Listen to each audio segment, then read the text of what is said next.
मराठी मॅट्रिमोनीवर मिळतो सगळ्यात जास्त चॉईस। मराठी मॅट्रिमोनीने लाखो स्थळं जुळवली आहेत। यापेक्षा चांगली गोष्ट काय असू शकते? मराठी माणसांची नंबर 1 चॉईस मराठी मॅट्रिमोनी। स्वबळावर की युतीत लढायचं जिल्हा पातळीवर निर्णय घ्या। बैठकीमध्ये मुख्यमंत्री फडणवीसांचे आदेश। स्वतंत्र लढलो तरी देखील मित्रपक्षावर टोकाची टीका न करण्याच्या केल्या सूचना।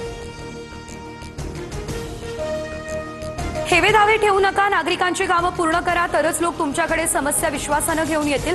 पालिका निवडणुकांच्या पार्श्वभूमीवर शिंदेंचा पदाधिकाऱ्यांना हा कानमंत्र।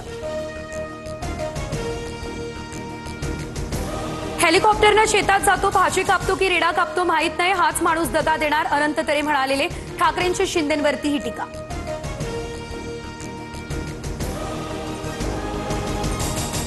2014 मध्ये अचानक भाजपने युती तोडली। शिवसेना भाजप युती तुटली तेव्हाच भाजपचा शिवसेना तोडायचा डाव होता, उद्धव ठाकरे यांचा हा आरोप।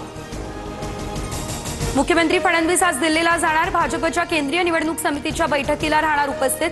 बिहारमधील जागा वाटप आणि उमेदवार यादीवर शिक्कामोर्तब होण्याची शक्यता। आमदार संग्राम जगताप यांना पक्षाकडून नोटीस। अजित पवार यांच्या इशाऱ्यानंतर सुनील तटकरेंनी बजावली नोटीस। दिवाळीची खरेदी हिंदूंकडूनच करा, जगताप यांचं वक्तव्य भोवलं। नुसती नोटीस देऊन उपयोग नाही, पक्षातून काढून टाकायला हवं, संग्राम जगताप यांच्यावरून सुप्रिया सुळेंचा निशाणा। तर या दरम्यान जगतापांची वक्तव्य सामाजिक ऐक्याला बाधा आणणारी, सुळेंची ही प्रतिक्रिया।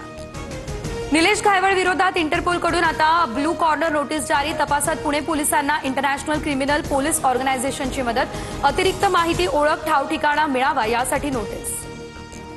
तेव्हाच्या नेत्यांच्या राजकीय दबावापोटी क्लीन चिट नंतर घायवळला पासपोर्ट मिळाला। कुणाचा दबाव होता? निवडणुकीत घायवळनं कुणाचं काम केलं? फडणवीसांकडून हे सवाल उपस्थित। सुजय विखेंसाठी मुख्यमंत्र्यांच्या सभेत सचिन घायवळ व्यासपीठावर। मुख्यमंत्र्यांनी भाषणाआधी सचिन घायवळचं नावही घेतलं। रोहित पवार यांनी व्हिडिओ दाखवला।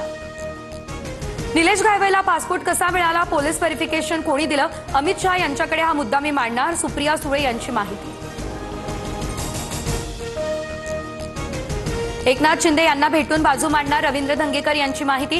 पुणे शहर गुन्हेगारी मुक्त व्हावं हे शिंदे फडणवीस यांचंही मत, मात्र मलाच का टार्गेट केलं जातंय? धंगेकरांचा हा सवाल। अजित पवार आमचे नेते, पण प्रशासन दादांचं कितपत ऐकतं? रवींद्र धंगेकर यांच्याकडून ही शंका व्यक्त। शरद पवार आणि अजित पवार आज पुण्यातील बैठकीमध्ये राहणार, एकत्र उपस्थित। वसंतदादा साखर कारखान्याच्या महत्त्वाच्या बैठकीचं आयोजन। संघाच्या माध्यमातून भाजपकडून धर्म आणि देवळांचं राजकारण सुरू आणि या धंद्यालाच प्रबोधनकारांनी विरोध केलेला। सामनामधून भाजपवर निशाणा। भाजप नेते सुनील बागुल यांच्या पुतण्याला अटक। नाशिकमधील गंगापूर गोळीबार प्रकरणात पोलिसांची कारवाई।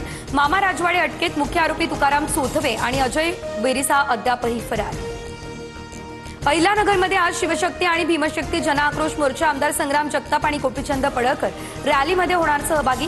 बाबासाहेबांबद्दल आक्षेपार्ह लिखाण केल्याचा निषेध।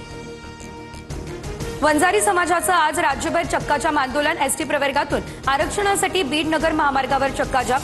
जय भगवान महासंघाचे अध्यक्ष बाळासाहेब सानप यांची ही माहिती। न्यायालयीन पद्धतीने लढून आम्ही कबूतरखाने पुन्हा सुरू करू। दादरच्या जैन मंदिरातील मुनींचा हा इशारा। मृत कबुतरांच्या आत्म्याला शांती मिळावी म्हणून प्रार्थना सभेचंही केलं आयोजन। दिवाळी आणि नाताळच्या सुट्ट्यांमध्ये तुळजाभवानी मंदिर 22 तास खुलं राहणार। मंदिरात होणारी भाविकांची संभाव्य गर्दी लक्षात घेता मंदिर प्रशासनाचा हा मोठा निर्णय। एसटी कर्मचाऱ्यांचं उद्या आंदोलन। कर्मचाऱ्यांची 4000 कोटींची थकीत देण्याची मागणी। कामगार संघटना कृती समितीसह 2 संघटनांकडून आंदोलनाचा इशारा। पश्चिम आणि हार्बर रेल्वेवरती मेगा ब्लॉक, तर सीएसएमटी आणि कल्याण दरम्यान मेन लाईनवरती कोणताच ब्लॉक नाही। हार्बर मार्गावर कुर्ला ते वाशी प्रवास रखडणार। इटलीमध्ये सार्वजनिक ठिकाणी बुरखा घालण्यावरती बंदी येण्याची शक्यता। तर मेलोनी यांच्या सरकारकडून संसदेत विधेयक सादर। सांस्कृतिक दरी संपवणं हा विधेयकाचा उद्देश असल्याचाही दावा। पेरूमधील पाम्प्लोना अल्टा या ठिकाणी भीषण आग। फटाक्यांच्या दुकानात लागलेल्या आगीत 20 पेक्षा जास्त घरं जळून पूर्णतः खाक। तालिबान्यांच्या हल्ल्यात 12 पाकिस्तानी सैनिकांचा मृत्यू। पाकिस्तानच्या अनेक चौक्या अफगाणिस्तानच्या ताब्यात। हल्ल्यामध्ये पाक सैन्याचं मोठं नुकसान। मराठी मॅट्रिमोनीवर मिळतो सगळ्यात जास्त चॉईस। मराठी मॅट्रिमोनीने लाखो स्थळं जुळवली आहेत। यापेक्षा चांगली गोष्ट काय असू शकते? मराठी माणसांची नंबर 1 चॉईस मराठी मॅट्रिमोनी।